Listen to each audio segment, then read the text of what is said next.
Magandang umaga mga igan, babala sa mga kapuso nating driver. Maging alisto sa mga isinasakay niyong pasahero. Isang taxi driver ang muntik na ma-hold up at ang suspect, babae, na nagpanggap umanong pasahero. Narito ang unang ronda ni Tricia Safra.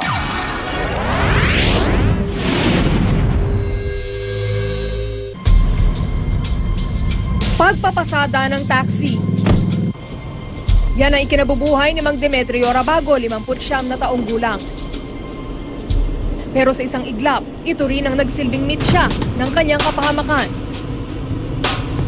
September 16, bandang alas 3 ng hapon, matapos umanong magmerienda ni Mang Demetrio, ay may lumapit sa kanya ng kapwa taxi driver. Sa nakiusap na ilipat sa taxi ni Mang Demetrio ang sakay nitong babaeng pasahero. Sinakay ko yung babae na yon. Sabi niya sa akin, pwede ka ba? San Juan, uli ka. Eh sabi kong gano'n, doon sa driver, bakit?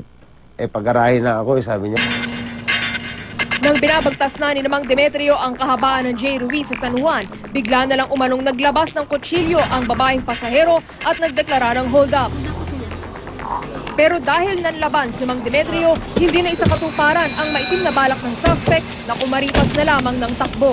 Inablot ko na yung ano niya, yung buhok niya.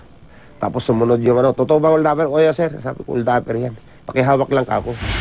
Tumangging magbigay ng pahayag ang suspect na nakilalang si Roselyn Torres, 25 taong gulang. Pero ayon sa mga kinauukulan, problemang pinansyal ang dahilan kung bakit nagawa nito ang tangkang pangu-hold up. Sa ngayon ma'am, sinampan po natin ang kasong robbery hold up at nakadetect po siya sa San Juan City Police Station Temporary Detention Cell.